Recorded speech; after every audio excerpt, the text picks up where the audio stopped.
لله نحمده ونستعينه ونستغفره ونؤمن به ونتوكل عليه ونعوذ بالله من شرور أنفسنا ومن سيئات أعمالنا من يهده الله فلا مضل له ومن يضلله فلا هادي له ونشهد أن لا إله إلا الله وحده لا شريك له وأشهد أن محمدا عبده ورسوله أعوذ بالله من الشيطان الرجيم إن الله وملائكته يصلون على النبي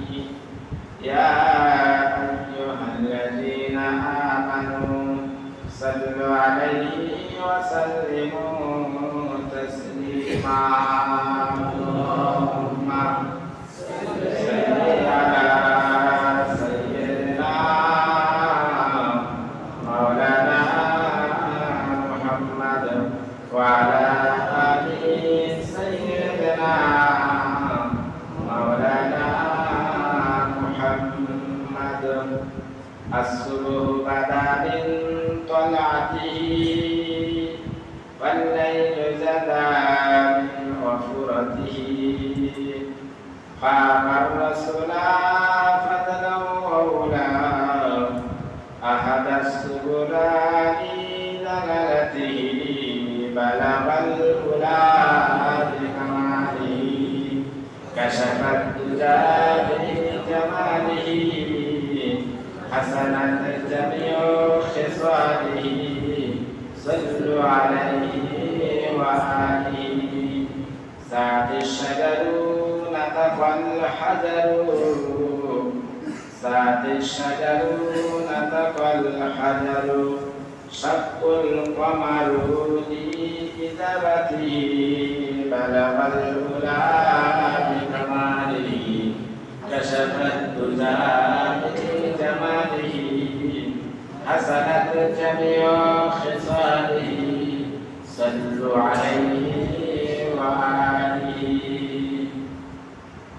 সমস্ত প্রশংসা ও সমস্ত তারিফ সেই মহান স্রষ্টার দরবারে যিনি আমাদেরকে বড় ভালোবেসে বিগত 1445 হিজরি শেষ করে 1446 হিজরিতে প্রথম জুমার নামাজ পড়ার জন্য পবিত্র অবস্থায় আমাদেরকে তাঁর ঘরে হাজির করিয়েছেন এবং তার সাথে সাথে পবিত্র কোরআন থেকে সূরা সাফফাত থেকে একটা আয়াত তেলাওয়াত করা এবং শোনার এবং নবীর প্রতি দরুদ পড়া আমাদের সুযোগ করে দিলেন। এর জন্য আমরা প্রত্যেকে আল্লাহর কাছে শুকরিয়া আদায় করি আলহামদুলিল্লাহ। আমরা ভারতবাসী বা আমরা বাংলার পশ্চিম বাংলায় বাসী, আমাদের বছরে কয়েকটা দিন আসে, খুব আমরা আনন্দ এবং উৎসব করি। এটাকে মুসলমানদের জন্য সবথেকে দুটো উৎসবের দিন হলো ঈদ উল ফিতর এবং ঈদ উল আযহা। এটা আমরা প্রত্যেকে জানি।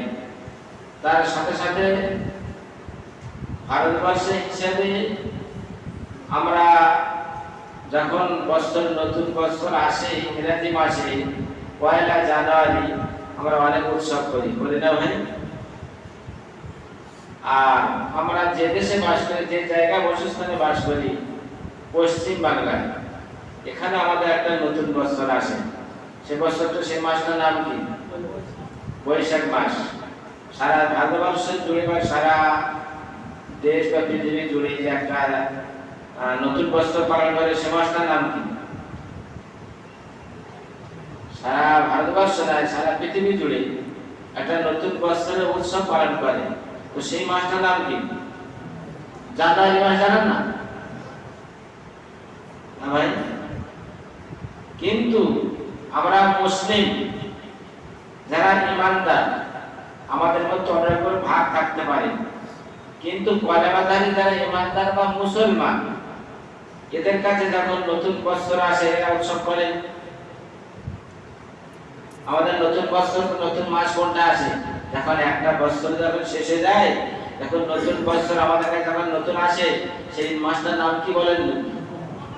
মুহররম মাস। যে আমাদের নতুন বছর চালু হলো, কেউ যদি জিজ্ঞেস করে ভাই এবছর কত, তোমরা মুসলমান তো, তা কত হিজরি চলে গেল, তোমরা কি বলবো? আমি প্রথম বলে গেছি কত? 1445 শেষ, 1447 শুরু।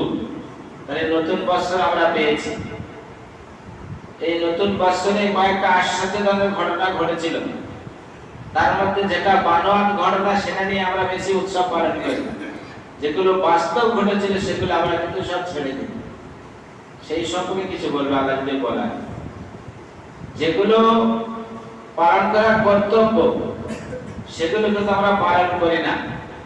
যেগুলো পালন করা কর্তব্য নয় সেগুলো কিন্তু আমরা পালন করি। হাদিস পাকের মধ্যে এসে আল্লাহ রাসূল সাল্লাল্লাহু আলাইহি ওয়াসাল্লাম বলেছেন, আমাদের সবথেকে গুরুত্বপূর্ণ ফজিলতপূর্ণ মাস বা রোজা হলো রমজান মাস। রমজান মাস। আর তারপরে রোজার মধ্যে ফজিলত যদি থাকে সেটা হলো মুহররম মাস। মুহররম মাসের রোজা। সেই মুহররম মাসের রোজা কোন রোজাটা রাখলে রমজানের রোজার পরে ফজিলতপূর্ণ রোজা। দ্বিতীয় নম্বর হলো নামাজ। আফজালুস সালাতুল খামসিন ইলাল্লাহ। নামাজের মধ্যে সবথেকে 5 ওয়াক্ত নামাজ গুরুত্বপূর্ণ ফজিলত সম্পর্কে। তারপরে যে নামাজ গুরুত্ব হলো ফজিলত হলো সেটা তাহাজ্জুদের নামাজ। তাহলে রোজা সম্পর্কে জানলাম, নামাজ সম্পর্কে জানলাম। যখন পবিত্র মুহররম মাস যখন আমাদের সামনে যখন আসে, মুহররমের চাঁদের আরবি হিসাবে তারিখ থেকে জানা রাখা বা আরবি মাস থেকে জানা রাখা ইতিপূর্বে আমি বলেছিলাম ফরজে কিফায়া। প্রতিটা মুসলমানের জন্য প্রতিটা এলাকায় ফরজে কিফায়া। যদি ফরজে কিফায়া পুরো মহল্লাবাসী যদি আদায় যদি না করে, তার যদি 2-4 জন আদায় করলে তার গুনাহগার হবে না। কিন্তু ফরজে আইন যেটা আছে সেটা প্রতিটা আরকেল বালেগ মুসলমান তাদের উপরে কিন্তু ফরজ আইন তাদের করতে পালন করতে হবে। যদি না করে তাহলে তারা গুনাহগার হবে। এই মাসে আল্লাহ রাসূল সাল্লাল্লাহু আলাইহি ওয়াসাল্লাম বলেছেন, আল্লাহ রাসূল যখন মক্কা থেকে হিজরত করে মদিনায় গেলেন, মদিনাবাসীরা তারা দেখলো তারা রোজা রাখছে। কি রাখছে? রোজা রাখছে মুহররম মাসের 10 তারিখ। আল্লাহ রাসূল তাদেরকে জিজ্ঞাসা করলেন, তোমরা মুহররম মাসের 10 তারিখে রোজা রাখছো কেন? মদিনাবাসীরা কিছু সংখ্যক লোক বলল, ইয়া রাসূলুল্লাহ, হাবিবাল্লাহ, আমাদের পূর্ব হযরত মুসা আলাইহিস সালাম মুহররম মাসের 10 তারিখে ফিরআউনের কবল থেকে তিনি নিষ্কৃত আল্লাহ তাআলাকে নাজাত দিয়েছেন। এই জন্য আমরা শুকরিয়া সহিত আল্লাহর কাছে আমরা 10ই মুহররম রোজা রাখি।